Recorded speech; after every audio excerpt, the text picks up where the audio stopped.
might sound, I feel as if I've come to attend the first show of a Friday movie release. Only in this case, it's not a movie. It's a first-time release of the first book of a first-time author. A book written by one who I know very well as a colleague at the bar, a very competent lawyer, a bubbly, chirpy, gossipy young lady who I really didn't know had this amazing quality of drafting not just plains, petitions and written statements, but also amazing poetry and prose. Ladies and gentlemen, I'm referring to this very talented cocktail of mother, daughter, wife, lawyer, and author. Yes, Ipsita Banerjee. It is from Ipsita Banerjee's pen, or should I say computer, that has rolled out a sliver of Moonbeam, a spectacular collection of stories, musings, and poems. Every book launch, as you know, ladies and gentlemen, requires the formal release of the book. And to formally launch and release the book on this very special occasion of Ipsita Banerjee's very special day is Dr. Anita Chatterjee, Professor of Philosophy, Jadavpur University, and the first Vice-Chancellor of Presidency University. May I request Dr. Anita Chatterjee to kindly come up to the stage.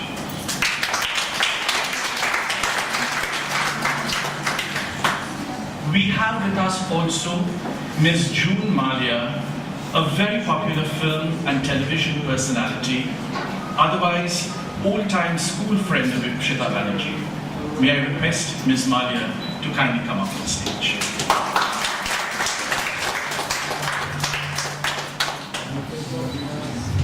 Another literature, Ms. Shurmila Rai, who teaches history at City College and has authored 4 books of poems and looks after the Kolkata chapter of the Poetry Society of India. Ms. Shurmila Rai. And finally, as they say, the belle of the ball, Ipsita Banerjee. A very big hand.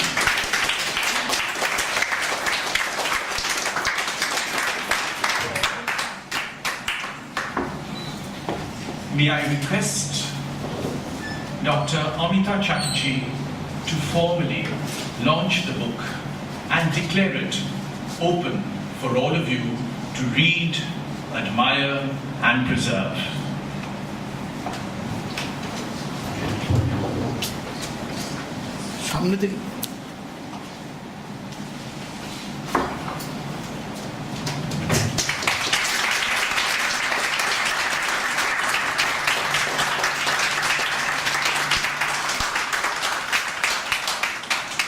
Dr. Chatterjee, a few words from you would perhaps be very gratifying for the audience.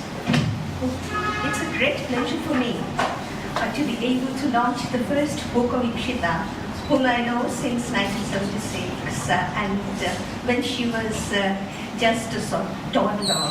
And Ipsita was always adorable with twinkles in her eyes and all sorts of naughtiness filling her head. She had been very fond of me, and me too, very fond of her. And so it's a very great occasion for me to be able to come here and also release this book. I had the opportunity of turning a few pages of this book, and Ipsita has written like her. I was always very, very impressed by her writings whenever she used to send me greeting cards from Pune or from somewhere. She used to write me letters, and I always enjoyed her style of writing. And I have really read a few pages from the section where she has told her story from real life. And in the section, this musical perfume, the tune that she has played and the perfume that she sprinkled, it's very familiar to me because her parents had always been very generous to invite us over to their house, and we also enjoyed their garden house in Shetparan. And so it was, like opening very, what should I say, very intimate chapter of my life, and which I stored in my memory as a very precious item, and which really has revived everything that was good in our lives at that point of time. And the metaphors that she has used is really striking, and you will find that in that section she said that her memories tumbled like snakes out of a jar. This is so extraordinary metaphor. It is just like Ipsita. And she always had some wild dreams. Say she wanted to adopt all stray dogs and build homes for them. And one early morning, she was, came running to me, and in her usual way, wanted to adopt me as her mother. And I simply poured cold water because I knew that I would not be able to tackle Ipsita at all. So, in spite of this great proposal, which nobody else has ever did that to me, nobody ever else wanted to adopt me as her mother. Ipsita did that, but I, declined to be her mother. I said, no, I better continue to be your Katma. And so, it's a great pleasure for me, and I know all of you will enjoy reading this book.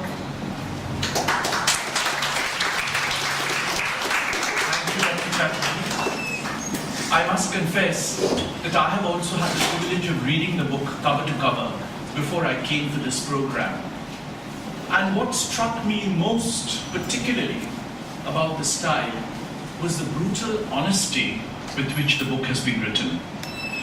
There are three particular assets which struck out whilst I read the book.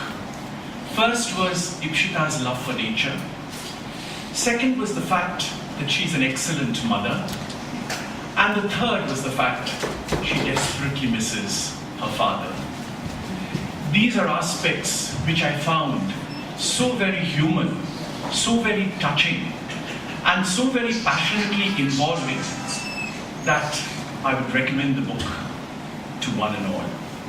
To get a feel of the book, I will now request Ms. June Malia to read out an excerpt therefrom and also say a few words about her school friend. Good evening, everyone, and firstly I would like to congratulate Ipsita.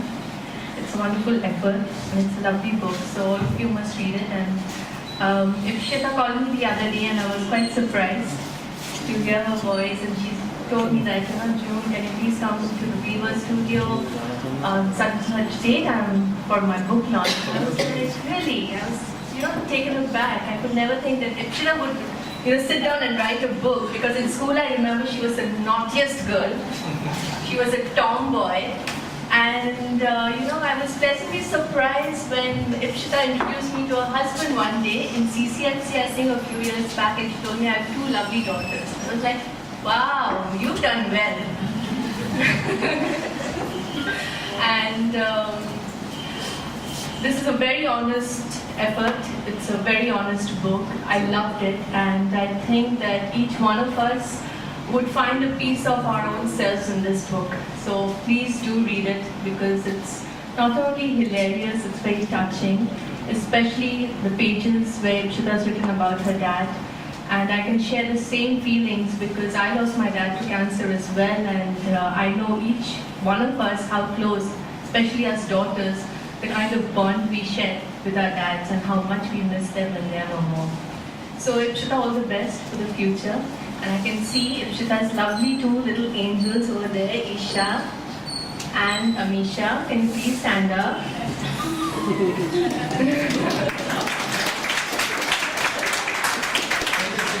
And their mom's written about them as well, and how much Isha loves Justin Bieber. And how much I love him too. Mommy doesn't know much. So I'll read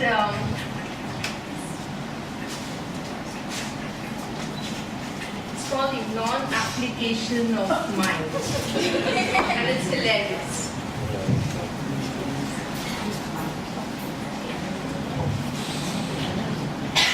It's working.